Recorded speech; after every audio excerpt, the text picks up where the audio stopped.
Hello friends, welcome back to my YouTube channel. तो friends, आप देख रहे हैं एक थी रानी एक था रावण। फ्रेंड्स, आप आगे देखेंगे कि रिवाज आता है और वो रानी से कहता है कि तुम्हें किस तरह के आदमी पसंद है। तो वो बताती है कि जिया जी सच बता दूं। तो फिर वो रुक्मणी को बुला लेती है और रुक्मणी दी से कहती है कि दी ये बताइए जिया जी को कि आपको जिया जी कैसे पसंद है। तो रिवाज से रुक्मणी कहती है मुझे तो आप ऐसे ही पसंद है जैसे हैं। फिर रुक्मणी रिवाज से कहती है कि आज हम कहीं पे घूमने चल सकते हैं। तो रिवाज कहता है आज उसे कुछ काम है, वो मना कर देता है। इधर आप देखेंगे कि रानी अपने कमरे में बैठी होती है और वहाँ पर राघव आ जाता है। राघव उससे गुस्सा करता है, कहता है तुम्हें पता है कि रुक्मणी भाभी और मम्मी दोनों लोग एक जैसे हैं। तो रानी पूछती वो कैसे। फिर वो बताता है कि दोनों लोग कितना मोटा मोटा सिंदूर लगाते हैं, देखो तुम नहीं लगाती हो। फिर रानी दिखाती है कि देखो मेरे लगा हुआ है। और राघव कहता है कहाँ लगा। फिर वो कहता है इतना सा सिंदूर, इतने में क्या होता है। फिर रानी कहती है कि नहीं राघव, तुम्हें पता है ना हमारी ये सीक्रेट है ना, हम किसी को बता नहीं सकते हैं ना। तो फिर वो दोनों लोग अपना सीक्रेट कंटिन्यू करते हैं। राघव रानी से कहता है कि हम लोग बहुत सारे गेम खेलेंगे ना। तो रानी कहती है हाँ, जो तुम्हें पसंद है हम वही गेम खेलेंगे। फिर दोनों लोग खेल रहे होते हैं तो उन दोनों में नज़दीकियाँ बढ़ती हैं। इधर आप देखेंगे रात को डाइनिंग टेबल पे डिनर लगता है और सभी लोग खाना खा रहे होते हैं। रुक्मणी अपनी सास को खाना पूछती है तो फिर वो हाथ दिखा देती है कि नहीं।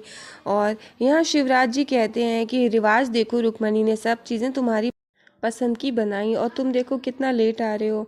तो फिर रिवाज कहता है कि वो क्या है ना कि पापा बहुत काम है इसीलिए बिल्कुल भी फुर्सत नहीं मिलती है। फिर रुक्मणी कहती है कि चलिए खाना खा लीजिए और शिवराज जी कहते हैं कि चलो अब आप लोग खाइए और हम चलते हैं। और इधर रिवाज बैठता है तो रुक्मणी से रानी कहती है कि दी आप भी बैठो, मैं खाना लगाती हूँ।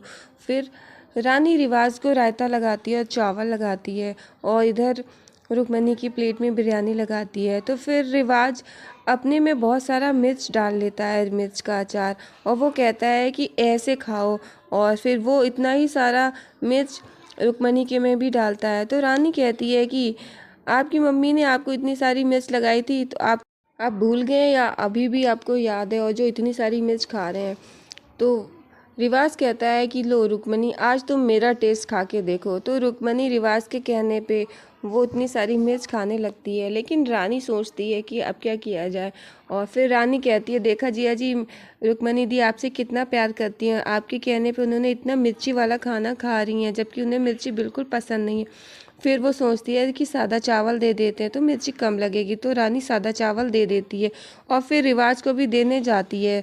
और फिर रुक्मणी को खांसी आने लगती है तो फिर रानी कहती है कि जिया जी दीदी की पीठ सहला दीजिए तो उनको थोड़ा आराम मिलेगा। फिर इधर मामा जी इशारा करते हैं रिवाज से और वो पीठ सहलाने लगता है। और फिर उसके बाद रुक्मणी और रिवाज और रानी तीनों लोग जा रहे होते हैं। तो रिवाज रुक्मणी से कहता है कि चलो हम लोग मूवी देखने चलते हैं। तो वो कहती है अच्छा मैं मूवी बुक करती हूँ, तब तक आप लोग आइए। इधर रिवाज रानी से कहता है कि वहाँ पे थिएटर में तो चोर भी घूमते हैं, चेन खींची कहीं गला भी कर सकता है। तो रानी कहती है कि जिया जी आपके इतना बॉडी शॉडी बनाने से क्या फ़ायदा जब आप अपनी बीवी की रक्षा भी नहीं कर सकते हैं, अपनी बीवी को नहीं बचा सकते हैं। और फिर इतना कह कर के वहाँ से जाने लगती है। और रानी कहती है जिया जी अब मुझे आपसे बचने का रास्ता मिल गया है। फिर इधर आप देखेंगे रात को राघव सो रहा होता है और उसे अपने बचपन के सपना आता है और वो वहाँ से डर के एकदम से भागता है, रानी के कमरे की तरफ जाता है। और इधर रिवाज अपने कमरे में आता है तो रुक्मणी वहाँ पे एक रोमांटिक डेट के लिए रेडी होती है। वो रिवाज के नज़दीक जाती है तो रिवाज उससे कह देता है कि हमने अपने डेट के लिए प्लान किया है कि हम तुम्हें कहीं स्पेशल जगह ले जाएंगे, तुम्हें स्पेशल फील कराएंगे, तुम्हें हम कहीं बाहर फॉरेन ले जाएंगे हनीमून के लिए। तो रुक्मणी बहुत खुश हो जाती है और वो कहती है कि सच में। तो रिवाज कहता है कि हाँ हम तुम्हें लेके जाएंगे और तुम्हें बहुत स्पेशल फील कराएंगे, हम अपनी रानी के लिए कुछ भी कर सकते हैं। और रुक्मणी बहुत खुश हो जाती है। इधर आप देखेंगे रानी के रूम का दरवाजा तेजी से खटकता है। रानी डर जाती, रानी सोचती है रिवाज आ गया। रानी गेट की तरफ एक पॉट लेकर के जाती है कि तो वो गेट खोलती है, तुरंत राघव आके उसके चिपक जाता है और रानी डर जाती है। रानी पूछती क्या हुआ राघव, क्या हुआ? फिर वो पॉट रख देती है और राघव से पूछती है। राघव बताता है कि वो डर गया।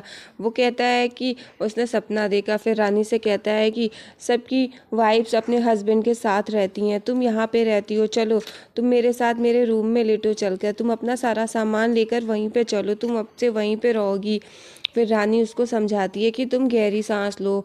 फिर वो गहरी सांस लेता है। फिर उसके बाद उससे कहती है कि मेरी बात सुनो, ये देखो हमारी वेडिंग सीक्रेट है और हम ये बात किसी को नहीं बता सकते। अगर मैं अपना सामान लेकर तुम्हारे रूम में जाके रही तो सबको पता चल जाएगा। चलो मैं जब तक तुम्हें नींद नहीं आती मैं तुम्हारे साथ तुम्हारे रूम में चलती हूँ। वो जाती है। इधर रिवाज अपने रूम से बाहर निकलता है, इधर रानी राघव के